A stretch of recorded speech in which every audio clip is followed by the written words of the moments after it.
Hey everyone, with not many people here, it was our first time doing a stream ever, and I thought this would be a really cool thing to do. You let me know if anything's too loud, like if the music's too loud, I'll turn it down a little bit. You let me know if the mic sounds too loud, let me know, I can adjust it. All right, so what's the theme behind this? You know, about 4 years ago when Pathfinder 2nd Edition first came out, I did this Indigo Oasis thing as a one-shot, and I did a bunch of videos that kind of says like how you design it, what the ideas are behind it, all that kind of stuff.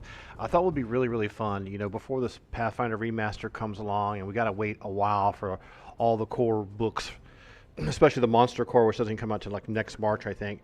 What we do is we take our books here, these are my books, yay, and we are going to randomly pick a monster from this whole body work here, these three books, right? Now here's the problem we're going to have, right? Let me get my marker board up here. Let's get these guys out of the way, and we'll come back to this in a second. Okay, so if you're going to do this, because we're going to use the bad boy here a lot today. All right, so if you're going to do this, I've got some notes here. So in B1, the Bestiary 1, it starts on page 8.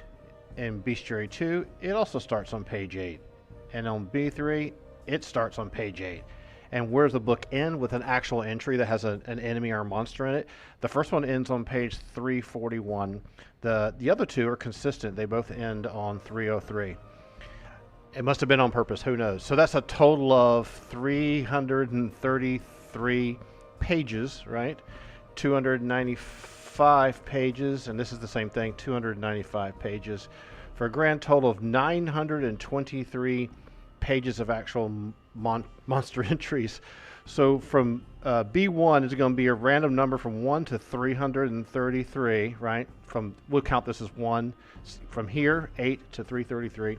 And then the B2, this sounds silly, math class, right? B2 will be any random number from 334 to 629. And B3 will be 630, you guessed it, to 923. 923. Wonderful handwriting, isn't it? All right, so how are we going to do that? Okay, well, fortunately we have the internet available. This is a wonderful thing. Let's go and see what kind of random number generator we can do. So we need this number to go between 1, right, and 923. You ready? This is where you're going to have to help out, because if we have a crap monster, we're not going to use it, like a drow. You ready? Here we go. Okay, 650. So that means that 650 is going to be in B3, and it's going to be 20 pages in. So that'd be page 28. All right, let's get this out of the way. Page 28 of this book, right? So let's get this out of the way, and let's get this other. We don't need to see this anymore. Now, I've got these in PDF form as well, in case we want to take a look at it. Let me know if the music is too loud or anything like that as well. So let's just pop that open real quick for you. So we got this here, the PDF form, so we can turn the pages as well as also doing it here. And that's the wrong bestiary. We got the third one here. All right, we said 28 pages in, right? Or did we do that wrong? 650 was our random number. From 630, it's 20 pages in from page 8, so that would be page 28. What is it? What is it? What is it? 40, 34, 30. Getting closer. Let's get this out of the way because you can't see anything with that guy open. What is on page 28? Oh, it's this guy here. A bauble beast. Okay. All right. So here's the challenge. If you're going to do something like this, right? If you're going to design a legitimate encounter for something, you have to be man enough to design it for whatever the random number generator came up, right? You can't like say, oh, I don't like that one. If anyone has any objections, you can say so. Otherwise, we're going to try to figure out what's a cool little one-shot that you can do for a bauble beast. Now, first we got to figure out what it is, because I've never played against a bauble beast in my entire life. And let me pull that up on the PDF on the right, just in case you want to get to that one. Page 28.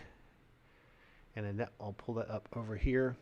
So you may not really be able to see the book very well. So I'm going to put that there for you because it'll be nice and crisp and good resolution, and you can see me over here in the webcam doing this. All right, here's what it says. This left sidebar, I always like to read these, right? The bauble beasts come together in groups of up to a dozen to share techniques and show off real jewelry they've acquired. That's very crow-like. They even try to infect one another with their respective skin conditions, as one beast might have sapphire-like warts and another emerald blotches, while a third has gold patches and another silver. The hosts of these social events often show off their wealth by catering expensive meals and sending lavish invitations. Okay, very social, right? They look like a dinosaur. Okay, like a four-legged. I mean, it looks like the body of like almost. If you just put your hand over this, what do you think that looks like? Like a hyena or a dog or a puma or something? And then this part here is like a dinosaur dude, and he's got little tiny little people hands. All right. The reclusive and deceptive creatures called bauble beasts create false jewelry as a byproduct of their extremely bizarre magical digestive systems. Two natural skin conditions provide the raw materials for this process: scaly patches of thin layers of metal and warts that resemble gemstones. By chewing loose these patches and swallowing them, all right, the bauble beast magically constructs the jewelry in its guts. I'd be really wealthy if I could do that. After passing the forgery, it polishes and reshapes the item to make it more convincing. I wonder if it comes with a smell. The beast then sneaks into a settlement to place the jewelry somewhere it can be found. A creature who dons a false jewelry is compelled to fetch their real valuables and deliver them to the beast, which it happily collects. That seems kind of weird, kind of a tooth fairy thing. Let me read that again. A creature who dons a false jewelry. All right, so if the guy puts like fake jewelry in your inn room and you wake up, and you're like, oh, look at this awesome looking necklace. You are compelled to fetch the real valuables and deliver them to the beast, which it happily collects. Odd. That's really weird. Okay, some bauble beasts simply send the confused victim on their way, but other more evil bauble beasts slay them to avoid being found out. The imitation jewelry fools lay people, but it's infamous among merchants. Merchant training usually includes a brief course on detecting bauble beast jewelry substitute for distinctive sweet odor. That makes a lot of sense, okay? Though largely solitary, bauble beasts occasionally socialize with others who share their limited interests, primarily merchants, jewelers, earth elementals, and other bauble beasts. Zorns have a particular fondness for bauble beasts. They first appeared in D&D back in 1979, or at least their gems. Though those aren't as nourishing as real gems, Zorn find the flavor decadent and eat them on a sort of junk food. Okay, so this is a plus 13 creature 6, uncommon, neutral, large beast, earth. Okay, interesting, these earth. Languages: common, dwarven, Terran, undercommon. Athletics is 14, crafting 13, etc., etc. 4 strength, plus 4 dexterity, plus 3 con. So none of his stats are in the negative, so he's not an idiot. Decent wisdom, decent charisma, which I find odd since he's probably stinky. AC 23, that's relatively low. Fort 15, that's pretty strong. Hit points 100. Speed 30, that's pretty quick. Climb 10, interesting. Melee jaws plus 16, damage 1d8 plus 7, piercing plus 1 to 6, persistent acids, and philanthropic bile. Okay. He also can do a melee attack with his leg, which is an agile weapon trait. Damage 1d10, 7 bludgeoning. That makes sense. Maybe he jumps up on his rear hind legs and bonks you in the face of the front two, like cat paws that he has. He has a range, bile, 30-foot range. That's pretty decent. 2d8 acid plus 1d6 persistent acid and philanthropic bile. So this guy is all about this bile stuff. It's almost like an alien. Philanthropic bile, exposure to the bauble beast's magical stomach fluids enchants the mind. A creature critically hit by the beast jaws or bile strike is subject to charitable urge, and it says APG right down right there. I don't know what that stands for. Does that mean Advanced Player Guide? Spell DC 23. That's probably what that means due to the release date of the Bestiary 3. Forged jewelry. Okay, we read about this. He makes that in the background. The cross is parading fake jewelry. Okay, so there you go. All right, so that's what this guy's all about. Okay, so we need to design a one-shot where this is the star enemy. And I'm not a big fan of like designing an entire village just so this guy can come in there and swap out a necklace with someone. So I guess a really cool one-shot might be a couple of ideas. Let's get the drawing board back up here. We got the ideas behind this guy, what he does, what he likes to do. What if, and we all know that dwarves like a lot of jewelry and stuff. Just put this book over here. I'm going to close this other pane down here in the background. All right, so what would be a good place for this guy? You know, he could sneak into your camp. So if your players are camping and doing, you could use, one-shots to me should be kind of integrated in anyone's campaign, right? It doesn't matter what you're playing.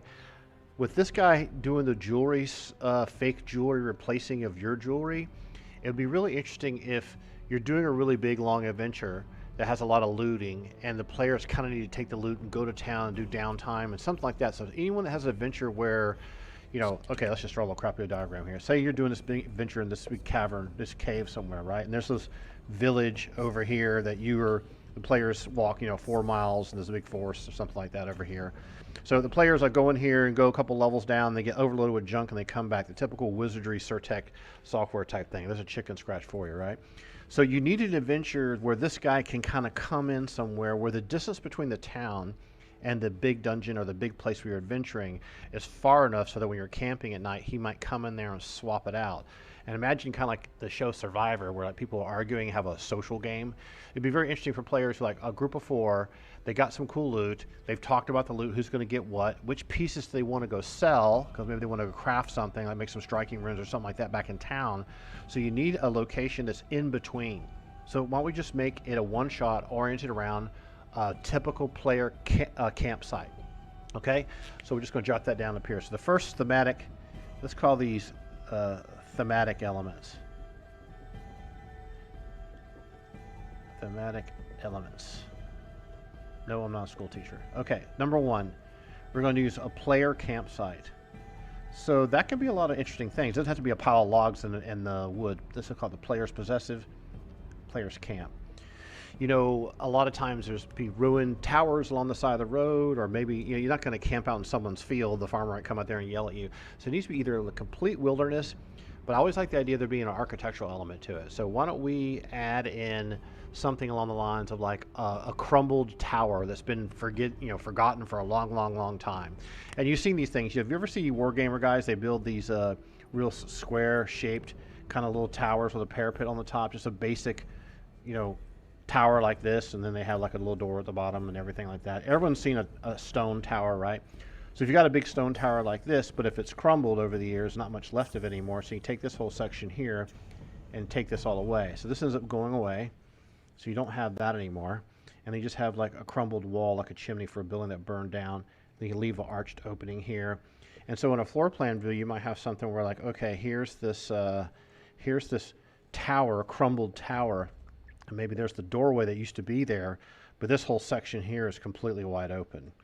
And then why would the players, and there's no door or anything, it's rotted and fallen away, and this is all stone, right? So you can have this all staggered stone going like this everywhere. So why would you do this? Like an old castle type thing, crumbling ruin. So maybe there's a reason for them wanting to do this. Maybe the players are coming to this area because it's near to, it's in a little opening in a glade. We could just make some basic little design for a crumbled ruin. Everyone loves ruin, even people who like to do terrain, like with the foam and cutting it on a proxon. Making stuff out of foam is a really great way to do that. So let's make this thing, now we talk about size, right? If you got 4 players in Pathfinder, and one's going to stand guard, and they're going to pick a camp and make the campfire maybe in the middle, you kind of want this area to be enough cover where the players can't see this way. So I want to definitely make sure that when we design this thing, that two of the stone walls for this old crumbled old little tower on the side of the road are pretty much, you know, full height, and they're okay.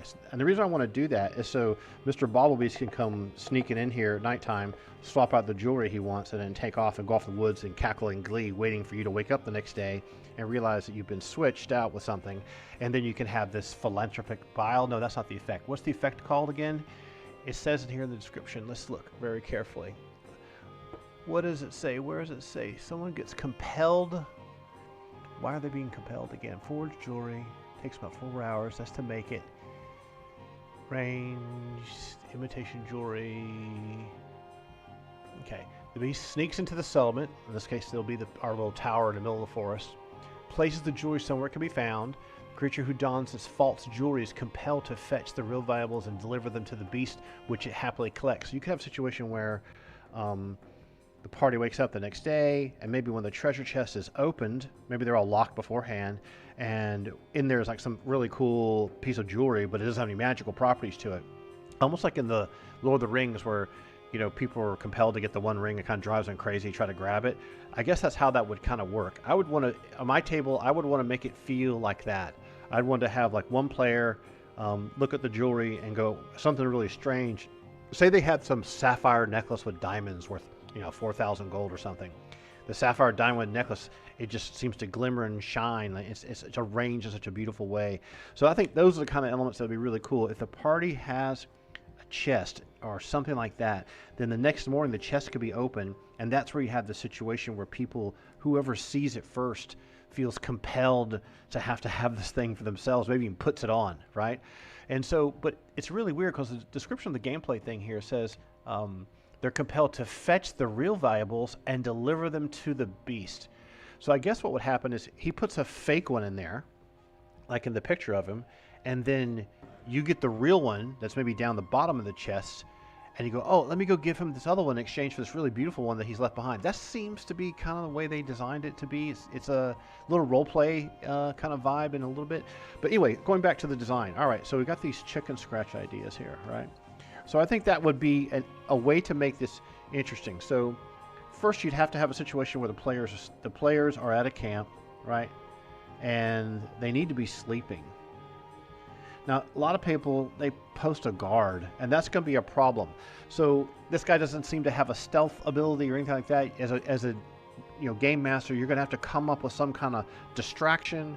Maybe the creature makes a distraction, like throw something in the woods, a typical stick, and you go check it out, investigate. You're going to have whoever's standing guard pull them away. As a game master, you got to fabricate this, right? You got to tell the story.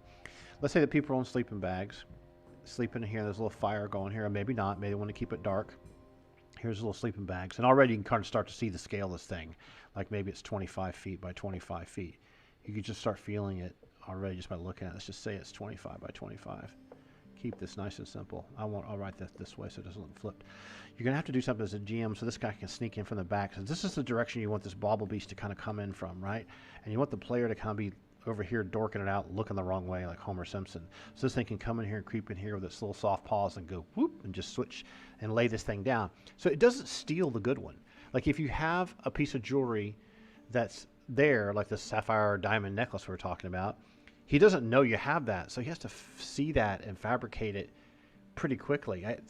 Or maybe what he places there is just a general fake thing that he likes, and he wants you to grab the other one. That part, you have to play that by ear. What you'd have to do, though, whoever's standing guard, you're going to have to draw them away.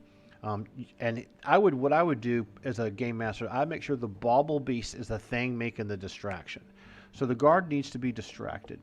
This is a way for you at the table to engage the guard. So imagine you're playing the table, right? And you got 4 players. They're all sitting on the table, not playing with their phones, please, right? They're sitting at the table, and you got this. You want to run the bauble beast thing, but they have no idea this is happening. They've been doing some other big adventure. And you got one player, you start talking to the one player that's the guard. So, oh, well, you guys are sleeping. Everything seems relatively calm. The crickets are out. There's a partial moon. It's a beautiful night. Nothing weird's happening. You can roll some dice to make them think you're doing a random encounter. And you say Steve or whatever this guy's name in here. It's like, yeah, but very funny because over in the bushes, you almost swear you hear footsteps of something moving around, and then it stops. And then when you look over that way, it moves around and then it seems to stop. And whoever it is, it seems like someone's moving closer and closer to the camp, but then they seem to be moving away. Like that's what I would do. I would run it like that. That way I kind of want the guard player to not wake everyone up. I hate the cautious players. They're like, well, wait, everyone get up. To draw them away. And all you really need to do, I would say just draw them away about this, 15 feet away. This bauble beast can go woo-doo-doo-doo, slip in here, slip the thing in, slip it out. Okay, so that's how you would handle that. So the next thing that happens is the way this guy works, he says that he will, he'll place the jewelry somewhere it can be found. The creature who dons this false jewelry is compelled to fetch the real valuables and deliver to the beast. So you could have a situation where the person standing guard is a conservative, not real imaginative player and doesn't fall for your tricks and wakes everybody up, and that's okay. Remember when Boromir in Lord of the Rings really wanted the ring from Frodo, and he's trying to convince him to give it to him and how it could help his people? You could have a situation where the player that spots the necklace first is the one that becomes kind of entranced and charmed almost by this bauble beast's little fake, and the other people aren't. So you might have this weird situation like in Lord of the Rings where the other player's like, what is that? That wasn't there before. That's really weird looking. Is it even real? Let me see it. But the one player who has it, you're like, make him feel overwhelmed with selfishness. Like, no, this is really important. I want to keep this. And then you might have a situation where the players are arguing with each other while he's like, and then he storms off. So, but as a game master, you can't tell this player how to act. That's going to be really, really hard. How do you tell Steve or whoever finds the actual fake bauble that you feel compelled to go off this direction? Because the other people at the table are going to hear you say that, right? And they're going to go, oh, it's some witch just cast a charm spell over. Let's all get our weapons and run over there. And that could be okay too. But if it does so happen where you can get Steve or whoever to go off into the woods, what actually happens? Now, the thing just says here, you deliver the item to the beast, which it happily collects. So it doesn't say it chomps your head off or tries to destroy you or anything. Now, this is a goofy looking guy, right? Let's pull this picture one more time. Let me put the picture up here so you can imagine all this stuff, right? Sorry, I'm talking about details on the on the monster sheet. I'm not showing it to you, right? So when Steve goes over there by himself, he sees this creature. In theory, he shouldn't know what it is. You know, some players, they know everything, they memorize everything. But if he doesn't know what it is, he might think this is a nasty creature. But this guy has this goofy Jar Jar Binks kind of face going on, and with the little people hands, and it could be like clapping its hand in glee and saying hello. What APL we're talking about, El Delgado says, I would give him a note, and only the player knows what it is. That's a good suggestion. This is a one-shot we're just going to make up on the fly. We rolled a random number earlier to say of all the bestiary 1, 2, and 3, we're going to force ourselves to create some kind of encounter oriented by whatever comes up. And this one here is when it came up to kind of catch you up real quick. Playing the note, that would be a good idea. As long as no one can see you passing the note, you should just text him. So now imagine you're game mastering this bobble beast is in the bushes in the woods half a mile away, and maybe Steve or whoever does go by themselves. You're going to have to play that scenario where the other players can't really tell what's going on because they're probably come charging in there like murder hobos trying to nuke everything to death. And this guy's only creature 6, which is at that level in the game where you're not really a walking wave of destruction yet, but you're starting to feel like you can take on anything. So that would be really interesting to run. For me, I think it would be kind of interesting for the Bauble Beast to be this conniving kind of, not stupid like Gollum, but this conniving kind of like, oh, give it to me. This is wonderful. I love like this very, what word would you say? It like really, really wants the jewel you've given it. Like the one you're giving it the real one, and you're keeping the fake one. So that's how I'd probably play that. But if you try to attack this guy, he's pretty nasty. So it's the moment Steve gets attacked, or Steve and Mary, whoever goes over there, or the elf or whatever, this thing's going to start spewing bile and pulling out all the stops. People get burned and stuff. So that will be real nasty. So in summary, I know I'm talking super fast because I want to take the whole night up for you guys. So this is the trick to me. I think this will be a good challenge for you game mastering how to communicate to the probable one guard, right? How to create the distraction that leads the player up the garden path, because I always try to double guess what we're doing as a game master, to get this guy to slip in here, swap it out, and slip out. And then his goal is just to get you to bring him something awesome. And the social dynamic of the other players being very curious that you pass a note and all that is where this neat little encounter could happen. It could be one where there's no combat at all. You could have the Bauble Beast happen every single time they come whipping through here with jewelry. Over time, it might be like, we're being haunted and tracked by something. But I would make sure that this Bauble Beast guy is super stealthy. I wouldn't allow him to like clunk around and go, oh, holy, I think that would be kind of dumb.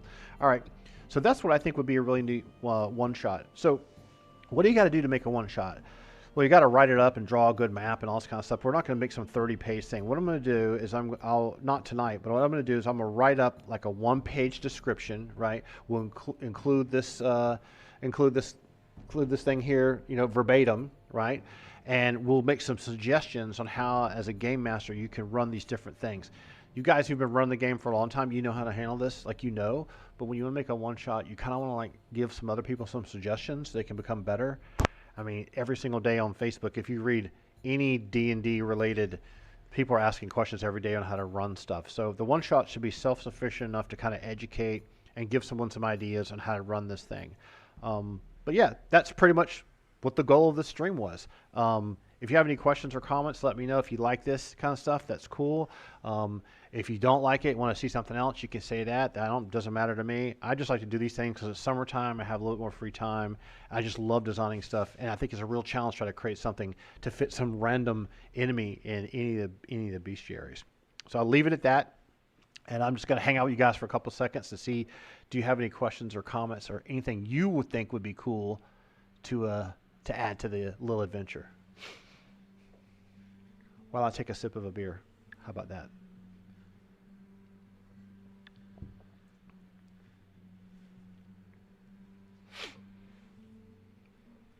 And I'll pull this back down so you can see the whole board.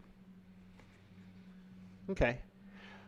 All right, well, that's what I wanted to run today, and I appreciate you guys tuning in. If you had anything want to say, or comment on, that's great. I think I'll do a couple of these, and maybe we can get some momentum going with it because it's kind of fun.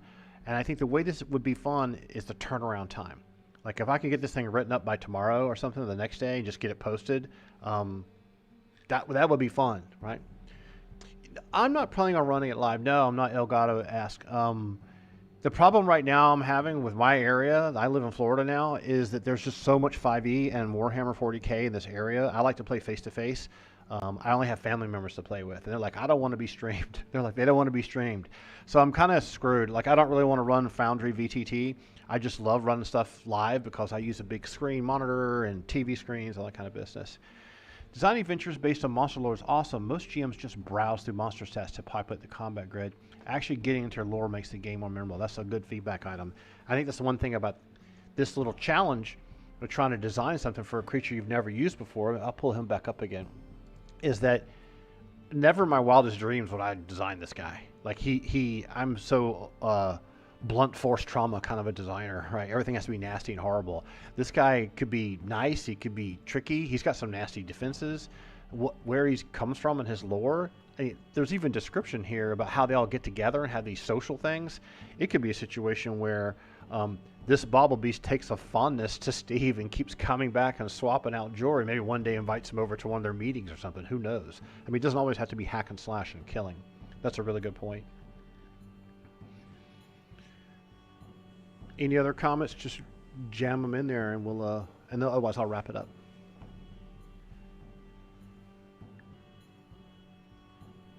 I give it a couple of seconds because I know the delay and the lag can be weird.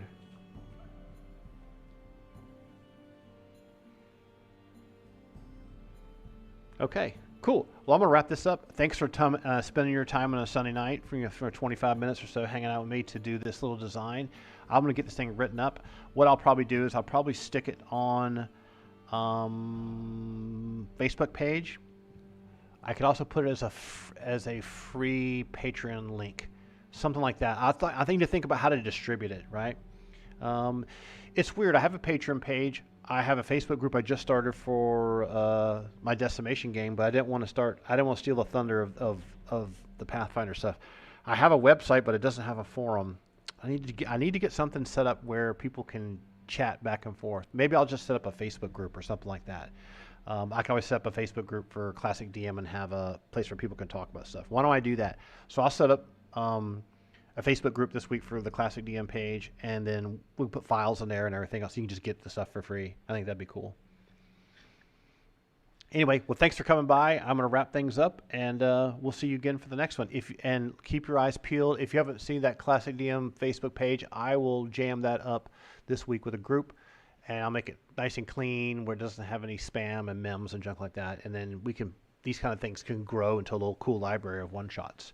And over time, people can contribute their ideas and their expertise that's better than mine. And yeah, that's it.